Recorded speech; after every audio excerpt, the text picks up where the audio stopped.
Max Holloway, they fought before.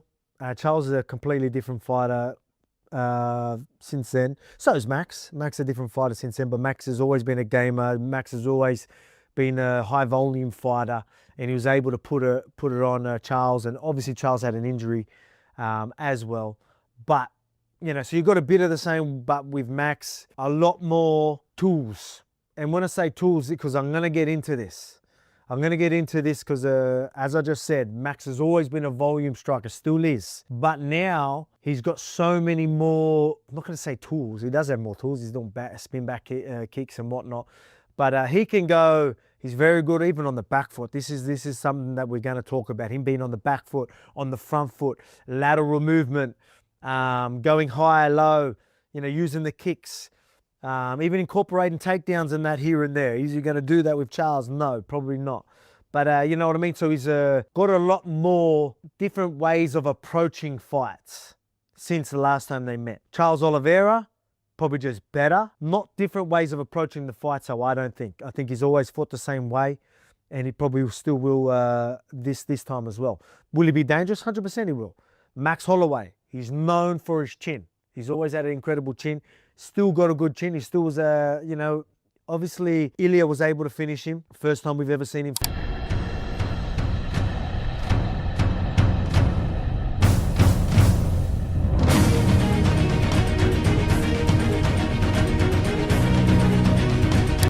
Yeah, I mean, anyone that watches the UFC, you know Max Holloway, Blessed Holloway, the former long-time featherweight champion of the sport, and you know Charles Oliveira, the former lightweight champion. And of course, he's challenging for the BMF title. Charles has got all the bonuses, the most wins, the most submissions, the most bonuses. The man's crazy to watch. He's dangerous in all areas. He's got no fear. He walks people down.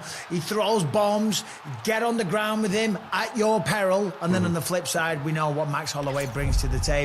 And of course, when you look back to 2024, that incredible knockout over Justin Gaethje, I mean, start to finish, just one of the finest performances and the most dramatic endings that you'll see in any film or any fight movie. The final second, face plants Justin Gaethje, and then of course, just to make it even better, this. As the final week of camp approaches, Charles Oliveira is honing his tools for a showdown that has experts guessing down the middle. A clash of titans as Oliveira takes on the unstoppable force of Max Holloway. Finisher versus volume machine, precision versus brute force. Experts are buzzing on what will win the day when the doors close on the octagon. Because when two fighting legends refuse to back down, something special is almost certain to transpire. Pick. I think Max Holloway. Charles Oliveira is going to come out there, put the pedal to the metal, make it just a hectic fight, come out there with that pressure. I think Max Holloway is going to have a little bit crisper boxing, be a little more fancy with his feet. And I don't think he's going to get overwhelmed with Charles Oliveira's pressure. I think he's going to be prepared for that. He's been fighting so long with such elite guys. He's going to be prepared for that pressure. But Charles Oliveira, I mean, that dude is so gnarly.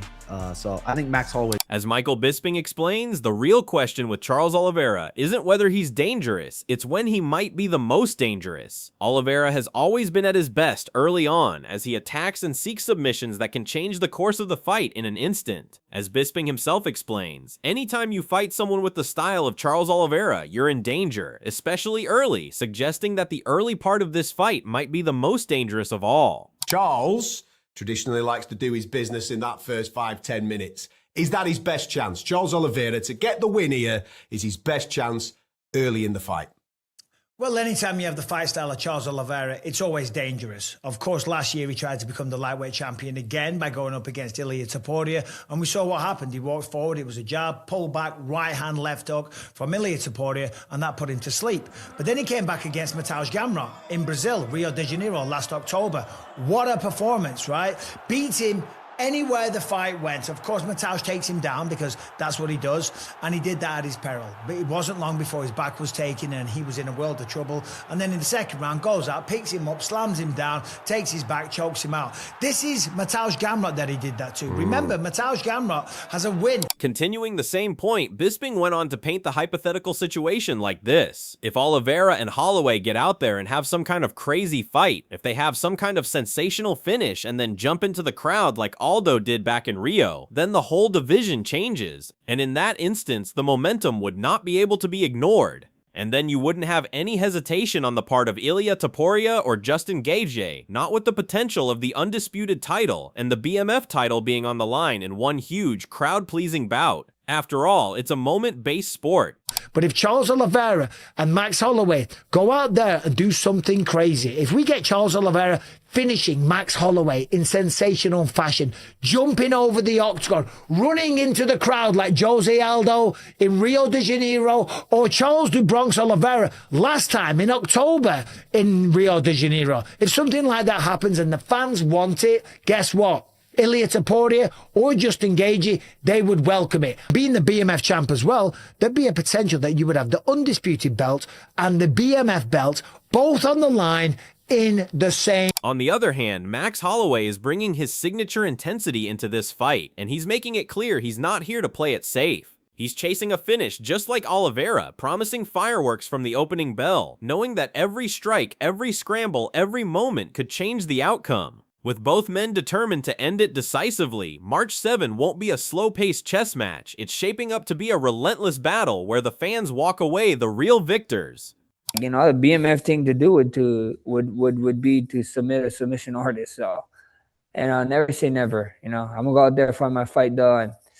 I just can't wait for it, man. I think this is a huge fight. You know, Charles. I just actually saw another interview of him. I don't know why it's on my page all the time, but he was talking about how he's barely on decisions. He barely get decisions. He don't think this is gonna be a decision.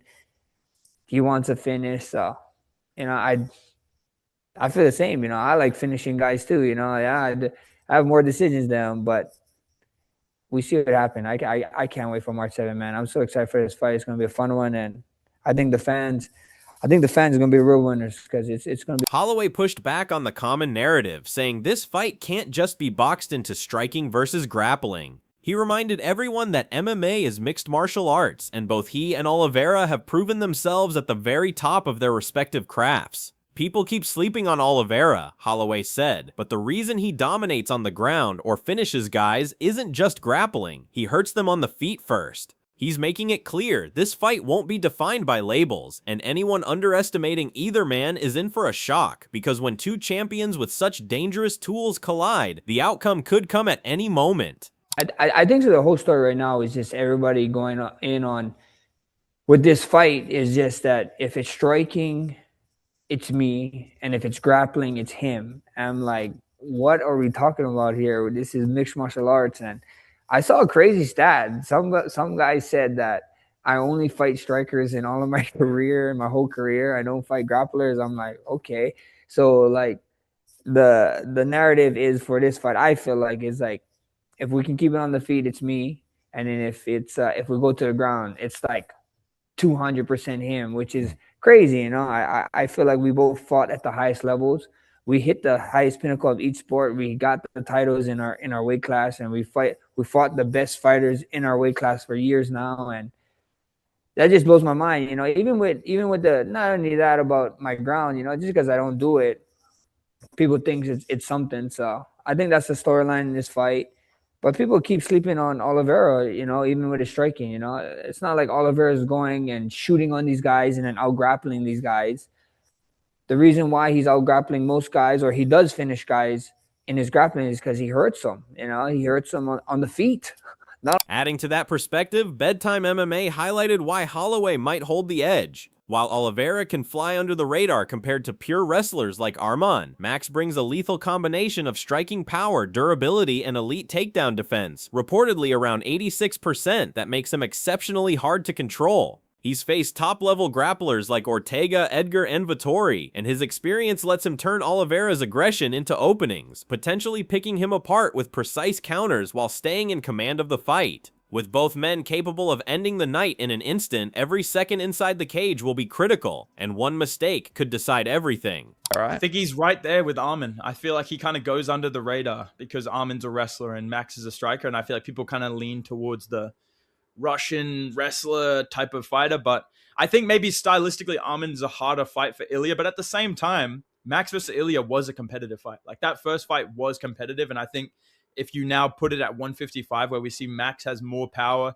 and a better durability, not really cutting that much weight, it's a really good fight. Like, I think Max is right there skill-wise. He has great takedown defense as well. That's why I think he's going to beat Charles, because he has like 86% takedown defense or something ridiculous like that. And he's fought Volk, Charles the first fight, you know, Brian Ortega, Frankie Edgar, a lot of really high-level grapplers in the UFC. And I think on the feet, he has a big advantage against Charles, dude. I just see him pulling Charles into shots because Charles has improved. He's definitely leaned into the wrestling more, and I think that's a big factor here. But in terms of like when Charles gets aggressive, the head is just there to be hit the whole time. I just think Max is going to piece him up. Bedtime MMA added on to his take, diving into the potential clash of wills between Oliveira and Holloway. He suggested that Max could land a decisive KO early, noting the kind of damage he's done to fighters like Poirier, whose ground and pound left a lasting impression. I don't even know if Charles will get to that point, he said. It might be a KO for Max inside 3, but he also acknowledged Oliveira's resilience and power, pointing out that if the fight drags on, Oliveira is more than capable of answering back, surviving big shots, and playing the tactical game when needed. Either way, Bedtime MMA expects fireworks, with both fighters ready to make a statement in the cage. Yeah. With Charles Oliveira, he's already talking about the point down and all this kind of stuff. Do you think he's going to succumb to the Max Holloway sort of meet me in the middle mind games? I don't even know what Max Holloway wants, right? Like just land those open shots. Yeah, I don't even know if Charles will get to that point, man. I feel like it might be a KO from Max inside 3, but if it gets to that point, I think Charles will do it. I think they will do it, and Charles does have power.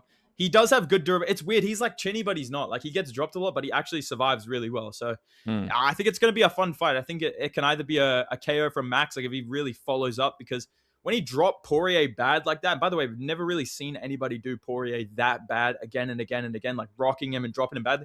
The ground and pound that he caught Poirier with was so bad. I feel like that would really fucking like take Charles out. But if it gets to that point, then I think Charles will oblige with the point down. Moreover, Tim Welch expects this fight to explode from the start, with Oliveira pushing the pace and forcing chaos early. But he believes Holloway's experience against top-tier competition will allow him to absorb the pressure, use sharp striking and smart movement, and stay in control. Even against Oliveira's raw aggression, Welch sees Max's timing and skill giving him the edge to navigate the storm and come out on top. With both men capable of ending the fight at any moment, Welch says fans should brace for non-stop action from bell to bell. Pick. I think Max Holloway. Charles Oliveira is going to come out there, put the pedal to the metal, make it just a hectic fight, come out there with that pressure. I think Max Holloway is going to have a little bit crisper boxing, be a little more fancy with his feet.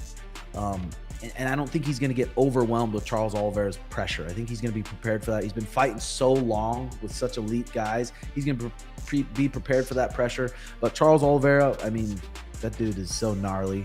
So I think Max Holloway. Then Eric Nixick broke down the matchup as a tactical battle, highlighting the chess-like nature of the fight and how both men use their reach effectively. He noted that while Oliveira could look for takedowns or transitional submissions, Holloway's takedown defense and ability to stay active on his feet make him tough to control. I lean towards Max just because of his style and all-around skill set, Nixick said, emphasizing Holloway's fluidity between stances and constant movement. With the fight looming on March 7, he's expecting a fast, dynamic clash that tests every aspect of both fighters' games. Man, you know, I think it's going to be a good chess match between guys who utilize their length really well. And also, like, I feel like for Charles, how can he mix in some of those takedowns and fit-ins? Because Max Holloway is a guy that just, you know, he doesn't really get taken down, and when he does, he's not on the ground very long. So transitional submissions, I think for Charles, if he can be able to get some front headlock series stuff on Max. But I think for me, I lean more towards Max just because of his style and his ability to be in and out of both stances and not really in one place at one time. And, you know, so, oh man, what is that, March 4th? So we're coming up on March 7th. Yeah, pretty quick, man. So great fight. I'm excited for it. Yeah, I lean towards Max just because I think of his all-around skills. Building on Nixick's tactical breakdown, Alex Perez added his own perspective on how the styles clash. He pointed out that while Oliveira's submission game is elite, he's not a wrestler, and Holloway isn't likely to give him the ground control he needs. Max's volume striking and sharp punching, combined with Oliveira's tendency to get rocked in fights, give Holloway the edge in Perez's view. Even with Oliveira's diverse arsenal, Perez believes Holloway's consistency and pressure could tip the scales in his favor. I think Charles is going to be Charles. Very good submission game, but it's not a wrestler. He's not going to be able to take him down and do that, you know. And Max ain't going to take him down. I think Max is more of a volume striker, puncher. I think Charles has more weapons, but Charles does get touched a lot, and he I think in every fight since I can remember, he's been dropped, you know.